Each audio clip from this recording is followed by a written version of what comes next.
Thanks very much. How's Thanks. it going, dude? Well, yeah, I didn't realize that Balcony TV was uh, not doing anything. Yeah, they were I think it was year and a half ago or something. They kind of just were Plug. like, yeah, well, at least the one in Cincinnati is gone. I think there might be Right, there were a lot of chapters, and yeah, yeah, that kind of thing. Before we get into the music though, I want to ask, how are you doing and how are you getting through life these days? Open-ended question. loaded question. Yeah, loaded.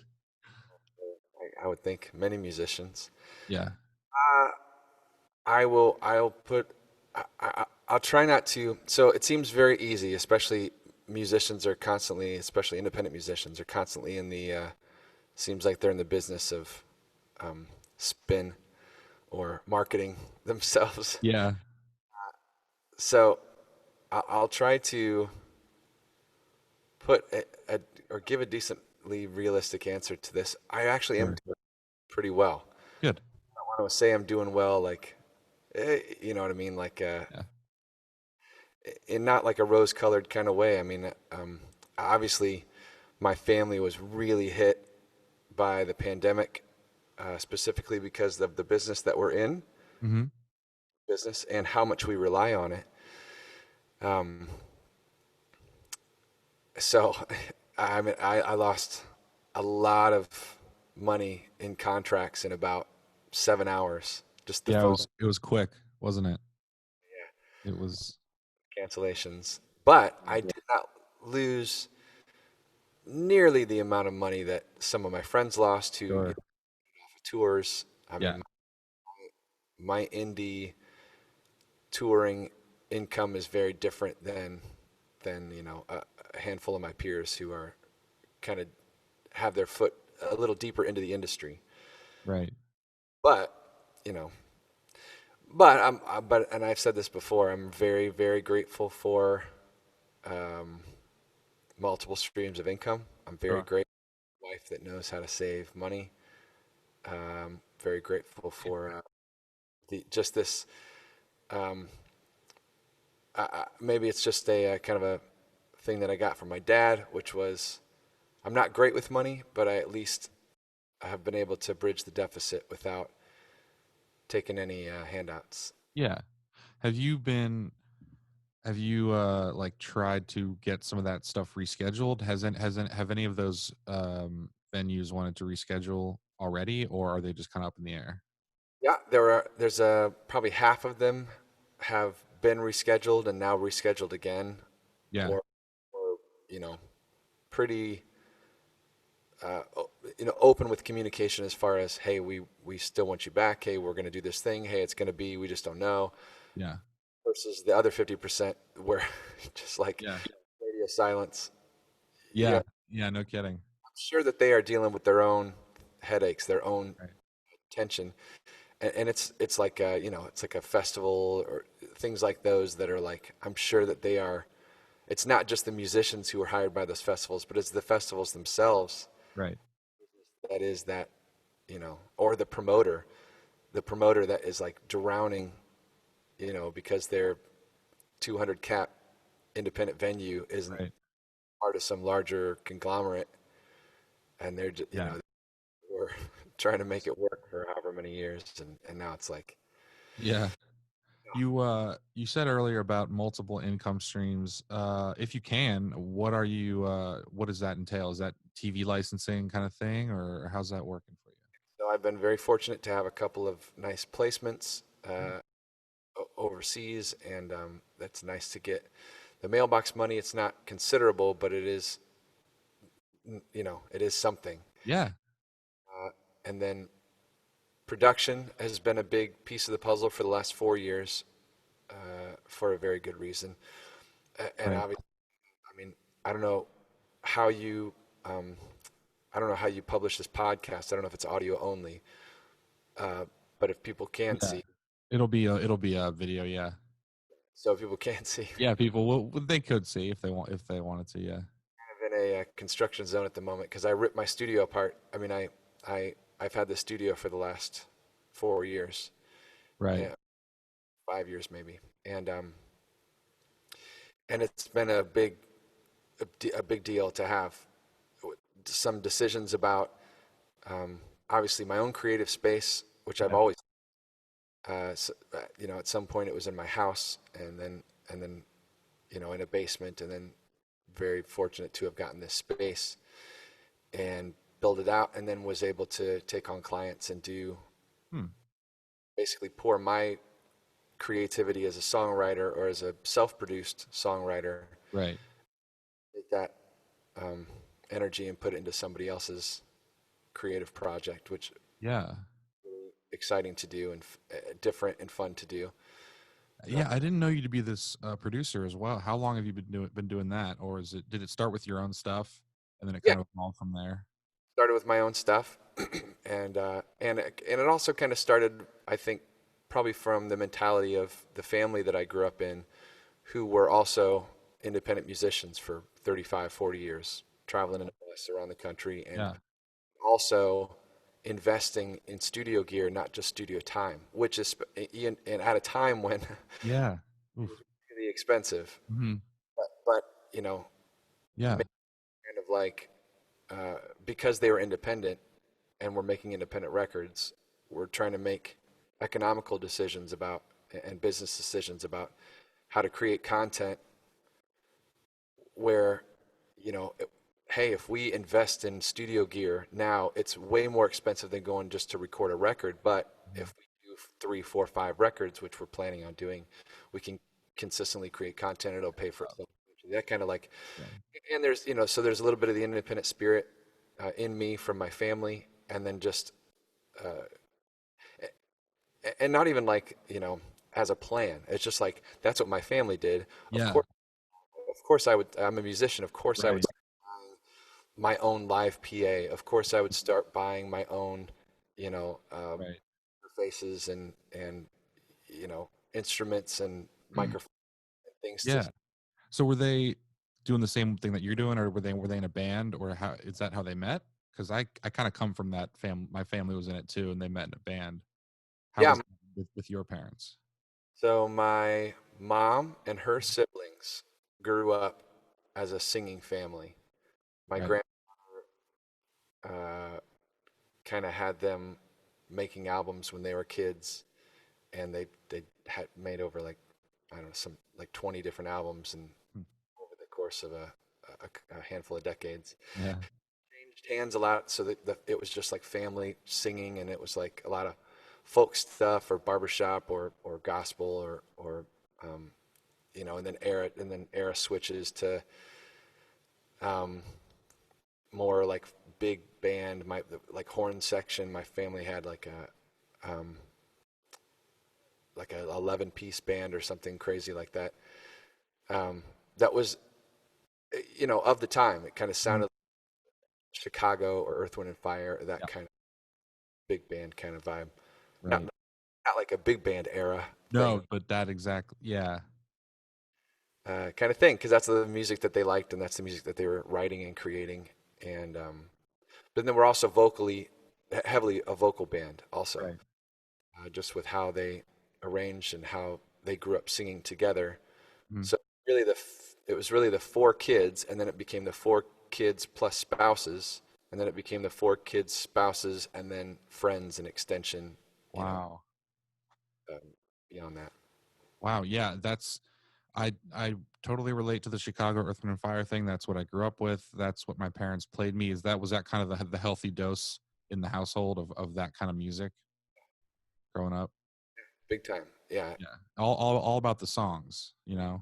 and the songwriting. Yeah. Big emphasis on songwriting, and that's what my two uncles, were the main writers of the family's projects. Oh, cool. So that was a big the Yeah. part of it was not just about playing music; it was about creating content. Right. And I read it about you that you could have done the band thing a million times, but you kept pushing back to do your own thing to be like a solo troubadour kind of thing. Not on purpose. I mean, Not on the solo purpose. Okay. was s- merely economical. I mean, Makes sense. All right. I've been I've feel very grateful to have been and occasionally now still be the guy that gets to write checks to my friends. Yeah, So and it's a big deal to me. Um, definitely. to take on those hats, to not just be a songwriter, but then Mhm. also get to be a band manager and also get to be a uh, music director, Yeah. trying to bring the songs that I have into. I would much rather play with a band. I would much. Yes. Yeah, and get to work out your own stuff with a band live is That is where that's so kind of fun. that I come from. Mhm. But then also there's that camaraderie and there's that uh, musicianship between Right. brotherhood. All of that stuff is like super important to me. I mean, the fact that I can accompany myself and do Mhm. it myself, I learn an instrument enough to do the solo thing. Mhm. I'm very grateful for that. I'm grateful that I don't necessarily have to depend on the band Yeah. for economic reasons, but I would much rather want, my desire is to be and continue to be in a position to hire a band or to, or, and even Yeah. at times, there were times when I would say to my guys, the guys that have played with me consistently, say, hey, let's be a real band. Let's like split this together and Uh-huh. invest together and reap the benefits together instead of being, but it's always been um, marketed under my name. Yeah. A weird thing to like, it's hard to communicate. How does somebody Yeah. own a name? And so, can we come up with a band name? But then we never did. And, you know, Right. guys would jump in and fall out. I was like, this is dumb. I'll just keep saying it's my name. And Yeah, and then is that where the looping came in? Because are you still you still do that consistently? yeah, Okay. I mean, that's kind of a part of my any It's solo. such a cool thing. Yeah, once you can get to know it and to learn it and then to successfully create new you can even create new versions of your originals and all that stuff. What happens all the time. And honestly, that is a big part of my live performances anyway, because I came out of this culture of I would say it was kind of built from like open mic night playing, where that's what I did anyway. I would write a song, and then the very next week I would try it a different way. The very next week I would try it a different way. So any Mhm. one song had multiple versions Sure. as the crowd kind of helped me refine it, almost like in a stand-up comedian kind of way. Yeah, that's cool. But like, you write a song and then you say, "Oh, this is dope. This is." Yeah. You go try it on a crowd, and you're like, "Oh, I was wrong about that. Or I was wrong about that whole Or song." you say, yeah, and then you then throw it into the studio mix if it works. You know what I mean? Like if it works well enough, you can make a studio version of it. Exactly. Yeah. That's what's really exciting to me. Yeah, and the idea that the studio version really is just that version of the song as it existed at that moment. Right. That's how Yeah. it's. I play songs that now consistently that are different than the recording, which I don't. I'm sad that I do that. I mean, Well, it must be some reason for people to come see you live, because it's different. yeah, but I don't do it. I'm that's not. I'm not doing that on purpose. It's actually more self sabotage. Oh yeah, I'd get like songs that have been out for 4 or 5 years. You're just like, oh, I'm a different singer now. I play this differently. I have a different kind of take on this song, I guess you I could say. listen to the song and I'm like, oh, I should have written it like this. Yeah. It wasn't done writing, you know what I mean? But I recorded it then and released it. But as a writer, like Yeah.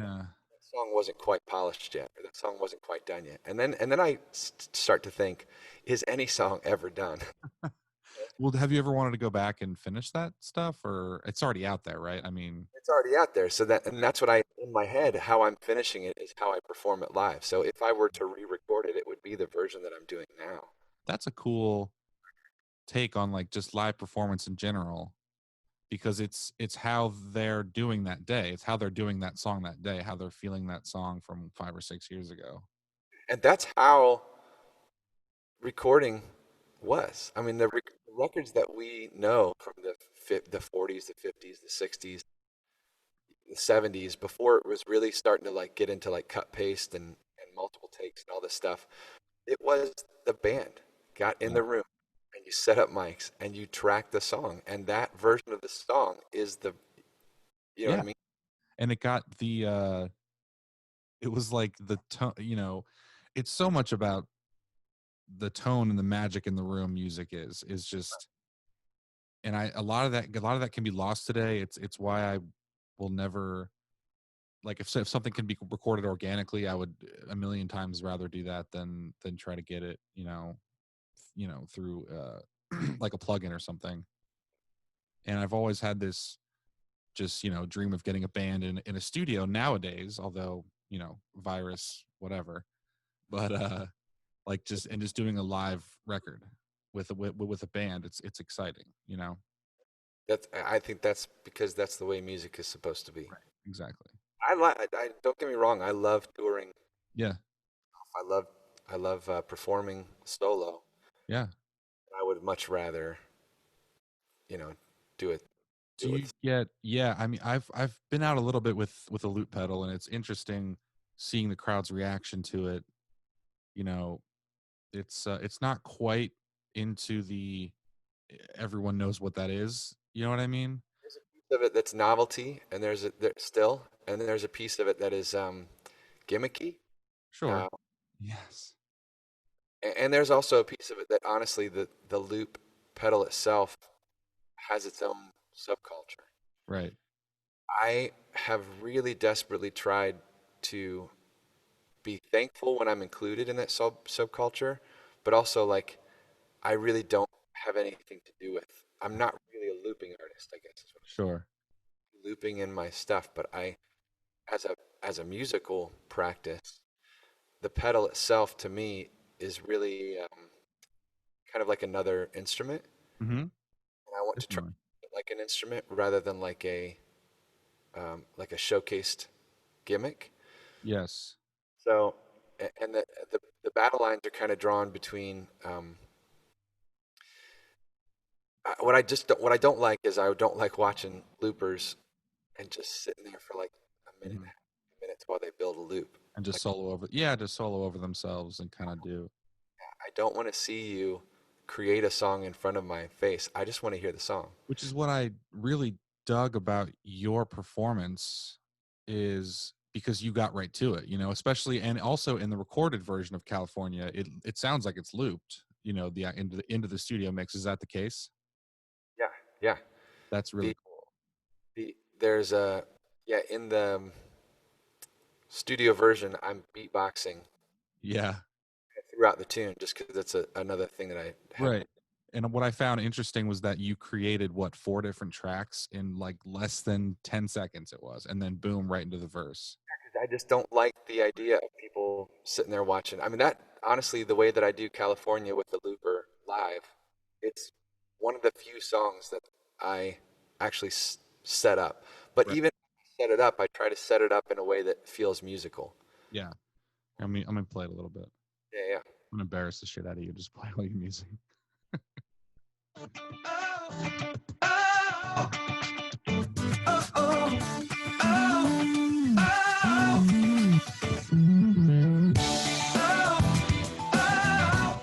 It's also got a Jackson 5e feel. You know what I'm saying? So, Did you have those inspirations growing up as well? well, for sure. But also the song itself is about uh, California Yeah. music. Yeah. It's about I mean, it sounds like it's a relationship song, but it's about kind of saying goodbye to this kind of phony idea of making it, and what, Right. at least in this era, what it seems like is the way to make it, and kind of reflective of a lot of the conversations or trips that I've made out to LA, and Right. It's a metaphor through a relationship about California. yeah, it's about breaking up with Yeah. music products versus being in love with music. Yeah, there's a line in the second half of the chorus. There's a line, uh, but he took you away from California, is in the beginning, and is or is in the setup, and then the back end of the chorus, it's like, well, I don't want to be here anyway, so you know, Yeah, and get me out of here, kind of deal. so the Jackson 5 Yeah. and the Jackson 5 that I'm reflecting in the song is the Jackson 5 that is post is Motown after they moved to California. Oh, interesting. Not it's not Motown Funk Brothers, Motown Detroit. It's it is the Yeah. version of Motown that is California, I Want You Back stuff. right? But Which is so super pop hit and the stuff that yeah, I love. But it's like, yeah, at some point you're like, okay, but that's not what Michael Jackson became sure. as an artist. That was the product of the Jackson 5, which Right. is great. I'm not, it's weird to speak disparagingly of something that I love so much, which is, No, yeah, definitely. but Yeah. then there is that, it's like, it's the same, it's equivalent to me of like, I love, I hate that I love music products, I guess is what I'm trying to say. It's like, I hate that I love, uh, you know, um, M&Ms or something like that. You know, what I mean, something Yeah. that's like not a food. It's like a food product, Right. box of tasteful something Interesting. Yeah. off of a tree or out of the ground. Yeah. It's not music. You know what I'm saying? Like you can Yeah. walk Yeah. to the grocery store. It's like you can tell what's food and you can tell what's food product, and it's the Uh-huh. same. Tell what is music and you can tell what's music product. Wow. So I love music and I right. despise music product, although I still love eating candy. Like I Yeah. love There's exceptions to the rule, you know. Of course. everybody loves it, but it's just not the thing that's going to sustain you as a human. Yeah, definitely. No, I love that analogy. It says so much. But like going back to um your early inspirations, Chicago Earth, Wind and Fire, and then were the songwriters in there too? Bob Dylan and Joni Mitchell and Not, Elton John, and not then was it? and that's I can't. I think that's it's probably what has helped influence me, or I guess helped a little bit in the catalyst of pushing me further into, at least stylistically, into that troubadour Hmm. kind of a mode. I mean, the solo performances were already kind of pushing me that direction. But I didn't pick up on Dylan until college. Like I didn't listen to the Beatles until college. I really didn't listen to what I would say is like white music until like the second year of college. But I mean, there's probably another good reason for that. I didn't learn guitar until I got to college. So guitar music or any kind of stuff like that, I just didn't hear. I Right. didn't connect with. I was listening to a completely different side of the spectrum. Absolutely. Absolutely. Can we pause for a second? Hold on one just a second. My thing is feeding back. And is it I feel like I'm getting a ducking whenever I'm talking and you're talking. It's weird. I feel like I can't talk over you. Oh, when we both talk. Yeah, it's weird. I think that might be a Zoom thing. Same thing. I gotta find a better way to do this.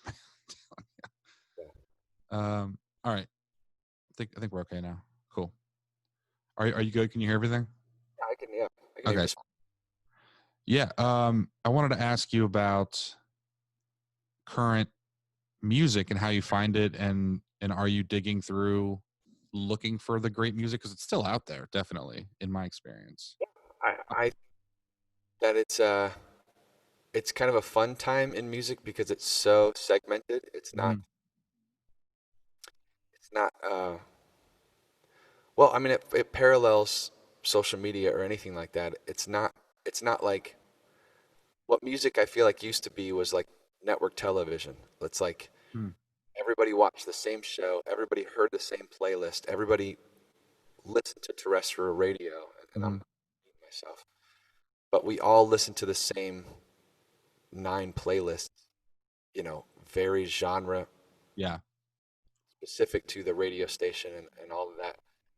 Like the internet hit and like really took over in like 98 as far Mhm. as is concerned, 98, 99, as far as music is concerned. And that's specifically the era that I grew up with, or that I became a musician. That's Right. a musician. Yes. So Is that when the Napster thing was hitting? that's 99. That's 99. So that's that's the downfall of of the Uh, recording industry, not yeah, music. of musicians making decent money. So, but Uh, it's also, it's also the internet yes, raising independent music true. to heights that it would not have achieved before. Right.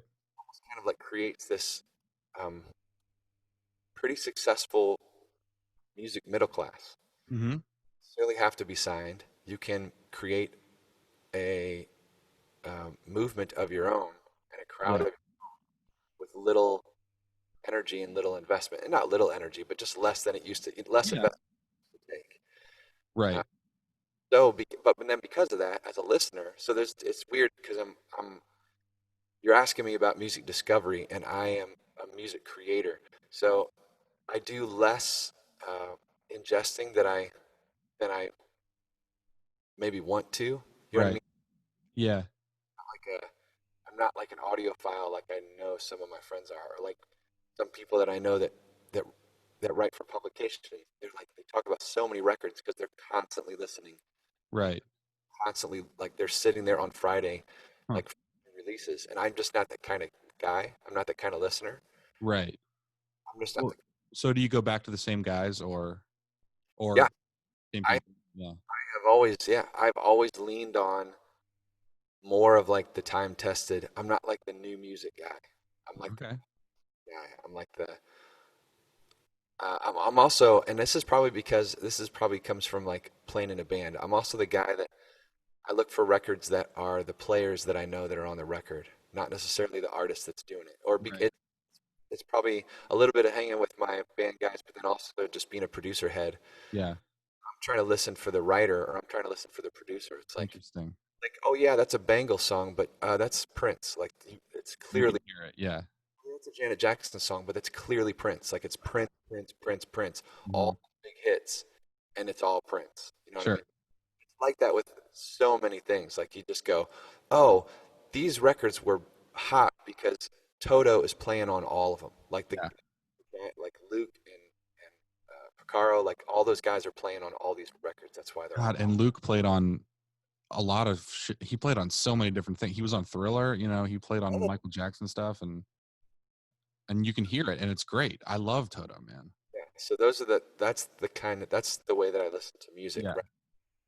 Yeah, definitely. So But, when you're looking, are you sorry, go ahead. but there is new stuff that pops and then hits me, Yeah. and I'm Does it and it'll inspire you for whatever you're doing next. Which by the way, are you still writing consistently and wanting to release or how's that going? that's that is a that's and it's an inevitable. Yeah. So yeah, it is.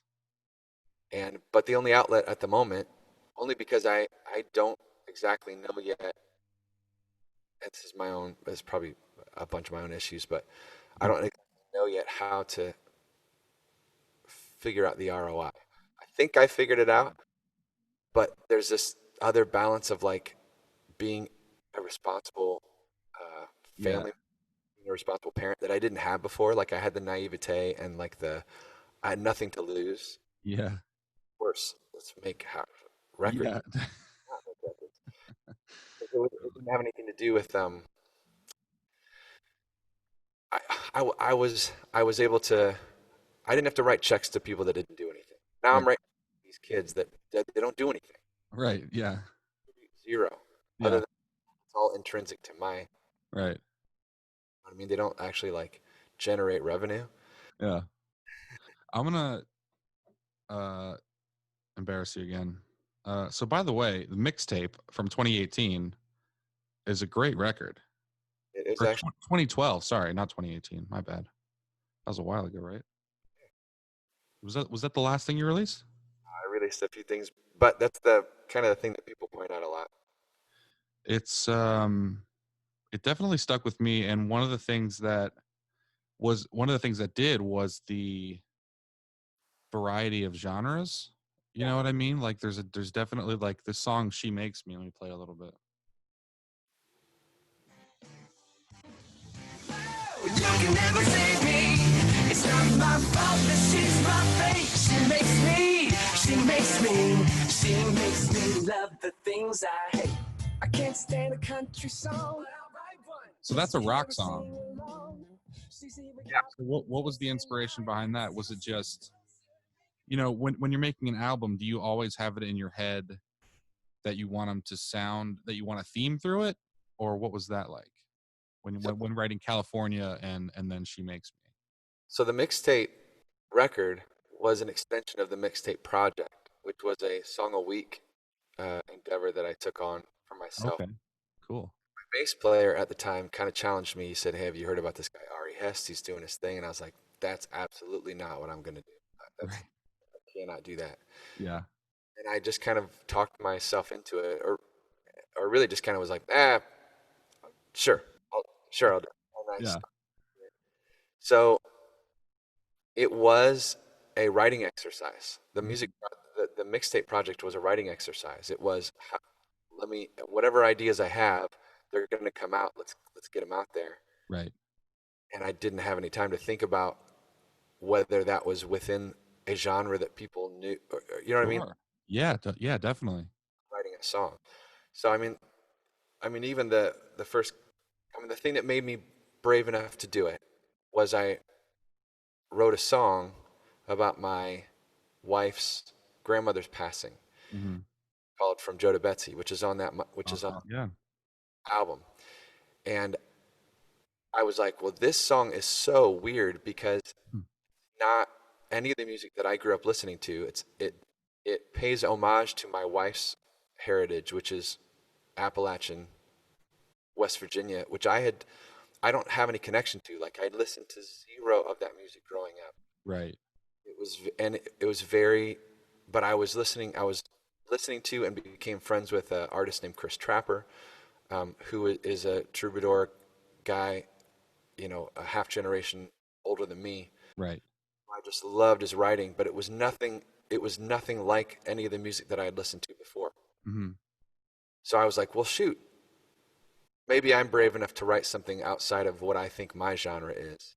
And then Yeah. the project became that. The whole project was like, well, shoot, I'll write Cool. whatever. So then the concept of the mixtape project was I'll just release as many songs as I can and then allow the people who are following that project to build their own playlist to That build. is cool. Yeah. Then we took all of the mixtapes that we got from people who were following the project and found the favorites within those submitted, Nice. and that's what became the mixtape album. So Album. the mixtape album really isn't an album. It wasn't like, That's really cool. It's literally a mixtape. let's make this record with a bunch of different genres. It was the crowd picked them. That's fucking cool, man. Yeah, there. So, and to me, it wasn't even a record. Yeah. It was literally because again, I came from hip hop culture, not as a hip hop artist. I'm saying Right. that's what I was listening to. It's all I was listening to. So the concept of dropping a mixtape before you actually drop a real album, that's what I thought I was doing. I thought I was like, well, let me release this mixtape first, and then I'll release a real record. Hmm. Absolutely. It happened. I mean, Yeah. I released EPs and singles after that, and a lot of it has to do with economics. But Right. Are you interested in trying that, in trying to create a full length album that has a consistent theme? I mean, not many people are doing it nowadays, but I'm interested in doing that 10 years ago. I'm interested in doing that yeah. every year. You know what I'm saying? I wish I would have or been able to release a record like that every year Yeah. since, you know, it Yeah. just how it worked out. But yeah, that's what I think that I have been wanting to do or think that I am doing as I write songs. Yeah, man. And, now I'm kind of in a world where I write a lot. And I'm like, well, this song kind of fits over here with this group of songs, and this kind of fits over here with this group of songs. So now I have just like a bunch of different albums started Yeah. where it's like, okay, I could make a record like this. Let me write three more songs that kind of fit this record. Oh, this group of songs Yes. locks together like a puzzle. Let me write Yeah. the songs. You know what I mean? So it's like that. That's very cool, man. Um, well, that is going to be it, man. Thank you for being on. I appreciate you taking the time Yeah, for this, and keep writing, keep making music. It's a magical thing, man. It's not something that ever. I mean, lately, I don't know about you, but I haven't found much inspiration to write much. But yeah. It kind of always comes out, but mhm, I mean, honestly, writing songs is one thing, and writing and recording songs is one thing. For me, it's all about live playing. Like, Yeah, it hurt the most with COVID. It's like definitely. want to be out there because that's how I write. Also, I mean, it's not just about sitting in my room and writing a song. Or Sure. Have I want to write and go test it on people. have So you have you done the live stream thing? yeah, so I quickly picked up on live stream and when this all hit, and then like rocked it pretty good for a second. But I it's just I gotta be Tough. honestly. This is what's going on with me now. So we talked about a bunch of past. Sure. I sold my house and I bought an RV. I'm Whoa. taking my wife and 2 kids, and we're hitting the road. Whoa. No way. It's like that's like the That's next cool. 3 years or however long it lasts. Yeah. People are still booking outdoor stuff, and so I just got to go where the weather's good. That's crazy, man. My wife started homeschooling our kids, so she was like, "Hey, if you want to do this, let's go." And I was like, Wow. "You Wow. did it twice." Dude, good luck with that, man. I really think that's gonna be great for you. I think that's gonna be great. You're gonna go west, right? I mean, immediately. Yeah, Cool. south first and then west. Southwest. Got it. Cool. So jaredmahone.com, Jared Mahone Music, or is it just jaredmahone.com? Cool, man. Yeah, good luck with everything, dude. I really appreciate you talking. I'll have you on again anytime. Okay, man. All right, dude.